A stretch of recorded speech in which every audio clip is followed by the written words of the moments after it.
Olha só, hoje a gente vai mergulhar em um dos livros mais curtinhos e, olha, diretos da Bíblia, o livro de Ageu. Pode parecer pequeno, mas é uma história com uma força e uma concisão impressionantes sobre prioridades, sobre reconstrução e, claro, sobre a promessa de um futuro bem mais glorioso. Sabe aquela sensação de que todo esforço não leva a lugar nenhum? De que a gente trabalha, trabalha e parece que não sai do lugar? Pois é, esse é exatamente o ponto de partida dessa história. É um sentimento que o povo de Judá conhecia, e muito bem. E o mais curioso é que a razão para tudo isso estava bem ali, na cara deles, só que eles não conseguiam enxergar. Para a gente entender o cenário, vamos voltar um pouquinho no tempo. A história se passa no segundo ano do reinado de Dario. O povo judeu tinha acabado de voltar do exílio na Babilônia e eles tinham uma missão clara: reconstruir a nação e, principalmente, o templo em Jerusalém. Só que sabe como é? Os anos foram passando, o trabalho parou e, de repente, uma crise, que ninguém entendia de onde vinha, começou a tomar conta de tudo. E aí que tá o X da questão. O profeta Ageu chega e aponta um contraste que era assim, escancarado. Enquanto o pessoal corria para construir suas próprias casas, sabe? Deixando tudo bonito, confortável, o templo, a casa do Senhor, continuava ali, em ruínas. As prioridades estavam, completamente de cabeça para baixo. E as consequências disso? Elas não eram nada abstratas. Eram problemas bem concretos do dia a dia. Eles plantavam muito, mas colhiam quase nada. Comiam, mas parecia que nunca estavam satisfeitos. Bebiam, mas a sede não passava. Se vestiam, mas o frio continuava. E o salário? O salário do trabalhador ia direto para um bolso furado. É uma imagem poética, né? Mas ao mesmo tempo é brutal de tão real. Uma sensação de frustração e de que nada valia a pena. E para não deixar nenhuma sombra de dúvida sobre o motivo, a mensagem divina é bem explícita. Olha, isso não é azar, não é uma estação ruim, é uma consequência direta. A mensagem diz que o pouco que eles conseguiam juntar era como se um sopro viesse e levasse tudo embora. E por quê? Porque a casa do Senhor estava lá, abandonada, enquanto cada um estava cuidando da sua própria vida. É bem no meio dessa confusão toda, dessa crise, que surge o profeta Ageu. E a mensagem que ele traz não é nada vaga, muito pelo contrário. É uma palavra específica, desafiadora e direcionada primeiro para os líderes da nação, o governador Zorobábel e o sumo sacerdote Josué, mas que servia para todo mundo ouvir. E essa é a primeira ordem, uma chamada forte, direta, para uma autoavaliação. Pensem bem no que vocês estão fazendo. Em outras palavras, era um convite para que o povo parasse tudo, olhasse para a própria vida, para esses esforços todos que não davam em nada e começasse a ligar os pontos. Um momento para refletir de verdade. O que a gente está fazendo? E por que a gente está fazendo isso? E logo depois da reflexão vem a ação. A instrução não podia ser mais clara e, olha, mais prática. Subam ao monte, tragam madeira e reconstruam a minha casa.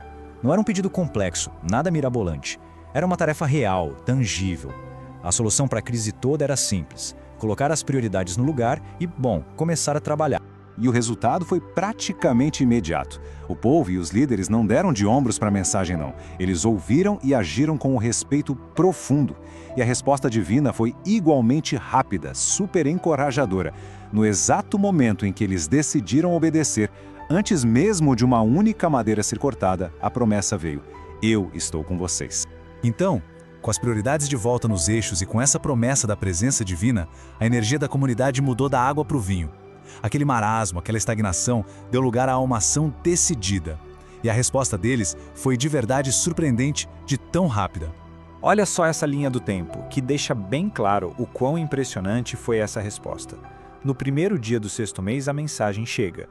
E no dia 24 do mesmo mês, menos de um mês depois, o pessoal já estava trabalhando na casa do Senhor. E não para por aí. Alguns meses depois, no 9º mês, a fundação, o alicerce para o futuro, já estava pronta. Fica muito clara a relação, né? Ouvir, obedecer e ver o progresso acontecer na sua frente. Beleza, com a fundação finalmente no lugar, a narrativa muda de foco. Ela sai do presente, do trabalho físico e olha lá pra frente, pro futuro. O trabalho com pedras e madeira começou, mas agora vê uma promessa que vai muito além disso. Uma promessa que toca direto nas expectativas e até nos medos daquele povo. E nesse ponto, a mensagem se torna muito sensível. A gente precisa lembrar que ali, no meio do povo, tinham pessoas mais velhas que viram com os próprios olhos o primeiro templo, o Templo de Salomão, em todo o seu esplendor. Para elas, esse novo começo podia parecer pequeno, sabe? Talvez até meio decepcionante. A pergunta que é feita reconhece esse sentimento, essa comparação inevitável com um passado tão glorioso. Mas é aí que vem uma promessa surpreendente. O ponto central é este: a glória futura desse novo templo não seria medida em ouro, em tamanho ou em luxo. Seria medida em algo infinitamente maior. Ela seria superior porque o próprio Deus encheria aquele lugar com a sua glória e, o mais importante, concederia a paz. A promessa muda totalmente o foco do que se vê, do material, para a presença e para a bênção de Deus. Agora, para a gente entender a dimensão da promessa final, é super importante conhecer um símbolo muito poderoso daquela época: o Anel de Sinete. Pensa nele como se fosse a assinatura oficial de um rei, sabe? Ele carregava toda a autoridade e a identidade da pessoa. Se você fosse o Anel de Sinete de alguém, significava que você representava aquela pessoa com plenos poderes. Era um sinal assim de máxima confiança e de uma honra gigantesca. E a história se encerra com essa promessa, que é incrivelmente pessoal e poderosa, feita diretamente ao líder, Zorobabel. Depois de ter guiado o povo na obediência, ele, que vinha de uma linhagem de reis que tinham sido tirados do trono, é escolhido por Deus para ser como o seu próprio Anel de Sinete. É um símbolo de restauração completa, de uma nova identidade e da autoridade do próprio Deus sendo confiada a ele. É um final muito forte. No final das contas, a história de Ageu, essa história de um povo que precisou realinhar suas prioridades para conseguir construir uma base sólida para o futuro, levanta uma questão que atravessa o tempo, né? Ela nos convida a pensar: quais fundações na vida hoje precisam ser lançadas? Quais templos, talvez, estejam em ruínas enquanto a gente se ocupa de outras coisas? Fica aí a reflexão sobre quais alicerces essenciais podem estar sendo deixados de lado por causa de confortos mais imediatos.